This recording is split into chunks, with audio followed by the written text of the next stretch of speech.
Hi, I'm Bruce. I'm a beginning fly fisherman. I've been fly fishing for about the last 4 years, and I'd like to share a little bit about what I've learned. When I first started fly fishing, I'd go to the local shop here in Santa Fe, New Mexico, and I'd learn how to tie the knots to tie the different types of flies on for a dry fly and the cinch knot, or for the nymphs, the wet flies, the double nymph, so you have a nymph at the end and another nymph a little farther up, and then your weight, and then it ties onto the leader. So I learned those inside the shop. I was excited to go out and learn how to do that in real life. I got a chance shortly thereafter with a group of guys that went to the San Juan River in San Juan, New Mexico. Awesome fly fishing opportunity. So we went there and I learned something. I learned it's much different changing out those nymphs, those knots, and tying them on when it's 18 degrees outside and you're wading in water that's ice cold up to your waist.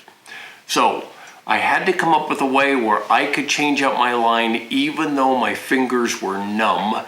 Some people do this better than others. I don't do it very well. So I've come up with a system, and I'd like to share that system with you of how I change out my double nymphing line on my fly fishing rig. Let's see if it works for you. When we tied the flies in the shop, we'd use a fly something like that. And we'd have to tie it through the eye and also onto the hook part of it under the bend. And so we'd practice that in shop, and it wasn't too bad. Unfortunately, when you're out in 18-degree weather, it's not quite so easy, partly because the fly that you're using isn't that size. It's a size 20, sometimes even smaller than that, 22 or a 24, so it's a much smaller fly that you have to tie. Because of the cold weather and the size of the fly, makes it very difficult, especially when you can't feel your fingers. So normally, this is how your fly line is rigged. I have the leader up at the top, comes out from your rod and comes down, and you have it ends in your fly line, it gets tied onto your leader, goes down, and then you tie on your tippet. And oftentimes you use a heavier tippet for the first section and a little bit lighter tippet for the end section. This is all standard for fly fishing, and I'm not really going to go over that. The part that I'm going to point out is the way I do it. All of this section I tie up in my living room where I'm very comfortable and I do it okay. And what I do is I make a allowance for how to hook it up from the leader onto the tippet, so I can swap out this section very easily. Again, this works well for me when my fingers are frozen. At the heart of this system is the ability to connect the leader onto the tippet.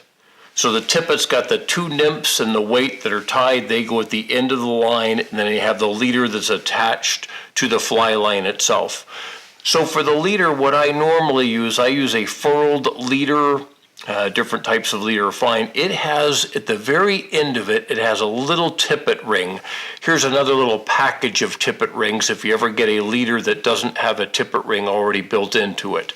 I usually get them where they do have the tippet ring that's already built into it.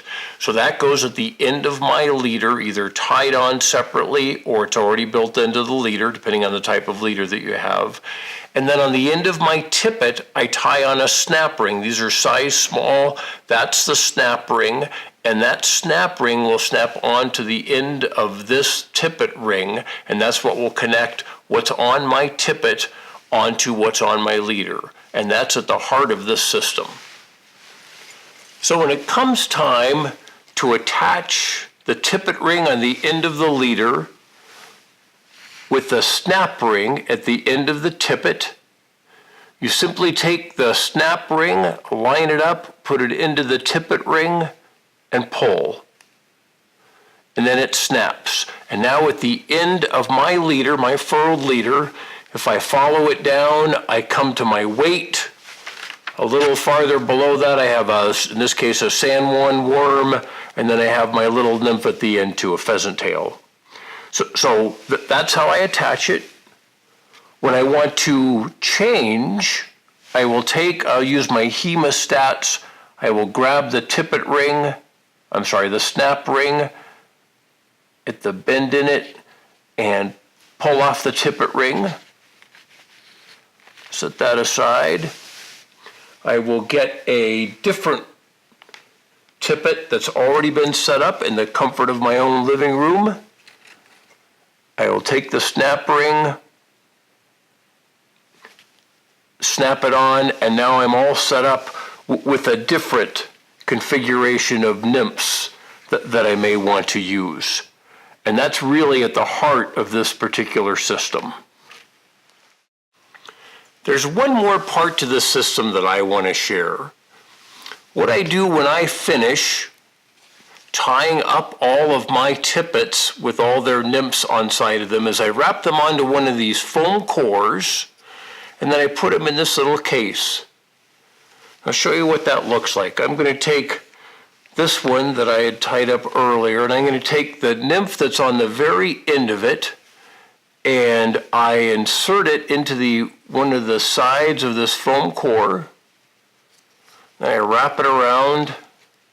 I get to the second nymph, and I insert that in there as well. Then I just wrap the rest of it around until I get to the end of it where the snap ring is. I take the snap ring, and I have cut slots in the side of the foam core, so I put that in that little slot.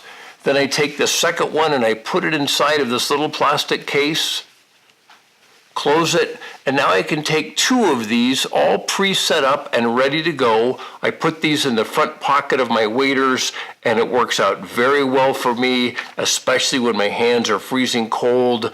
It is much easier to do with numb fingers. Thanks very much. I hope that's helpful.